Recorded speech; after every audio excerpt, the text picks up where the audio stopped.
Dans le merveilleux royaume de Candyland, peuplé de personnages sucrés aux personnalités joyeuses, une journée ordinaire prend une tournure extraordinaire. Tout commence lorsqu'un groupe hétéroclite de bonbons découvre une mystérieuse carte soigneusement dissimulée parmi les confiseries débordant des étagères de la boutique sucrée du coin. Cette carte magique révèle le chemin vers Jelly-Bee en Jonction, une terre enchantée où des délices sucrées inimaginables attendent d'être découverts. Le chapitre inaugural plonge les lecteurs dans l'introduction de la bande de bonbons, chacun doté de caractéristiques uniques qui les rendent irrésistiblement attachants.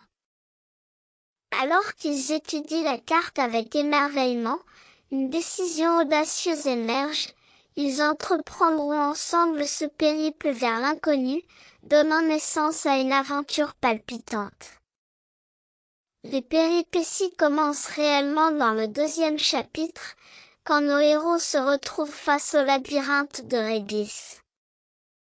Le lecteur est emporté dans un tourbillon de rire et de suspense alors que les bonbons déploient leurs compétences distinctes pour naviguer à travers les sinuosités sucrées.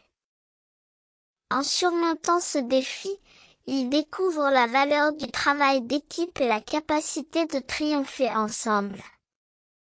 Chaque nouvelle étape de leur périple est une révélation. Dans les prairies de Guimauve, ils apprennent de sages conseils sur l'équilibre et la modération, des leçons cruciales qui transcendent le monde sucré et s'appliquent à la vie quotidienne. Leurs aventures les propulsent ensuite vers la galaxie gélifiée, où la diversité des confiseries devient une métaphore vivante pour la richesse de la diversité humaine. La quête atteint son apogée lorsque nos amis affrontent le défi des falaises de caramel. Les lecteurs sont transportés au sommet de ces montagnes collantes, partageant le sentiment de satisfaction qui accompagne chaque victoire. Cette partie de l'histoire sert de catalyseur pour des réflexions profondes sur la persévérance et les récompenses qui découlent du dépassement de soi. Au moment où nos protagonistes traversent le rivage de chocolat, un moment de contemplation s'installe. La douceur du chocolat fondu contraste avec la profondeur des réflexions des bonbons, qui reconnaissent la valeur de l'amitié et de la gratitude. Ce chapitre offre un moment de répit, soulignant l'importance de savourer les moments précieux de la vie. Le climax éclate avec éclat lorsqu'ils parviennent enfin à Jelly-Bee en Jonction, accueillis par un défilé majestueux de personnages en menthe poivrée.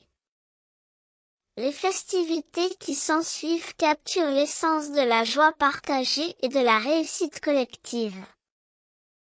Ce sommet souligne les thèmes omniprésents de la joie, de la célébration, et de la douceur qui découle de la réalisation des rêves.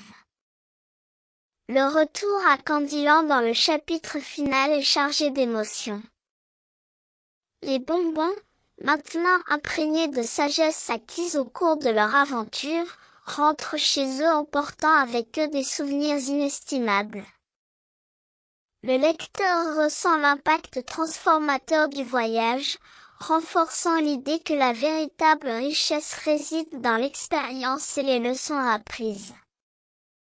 L'épilogue sert de conclusion émouvante à cette odyssée sucrée. Les personnages partagent une recette pour une vie équilibrée et heureuse, mêlant des ingrédients tels que l'amitié, l'aventure et la savoureuse douceur de chaque jour. Cette histoire, bien plus qu'une simple aventure sucrée, devient une célébration vibrante de l'importance de la diversité, de l'amitié et de la gratitude dans nos vies. Ainsi se termine ce conte, laissant derrière lui une douce empreinte dans l'imaginaire des lecteurs.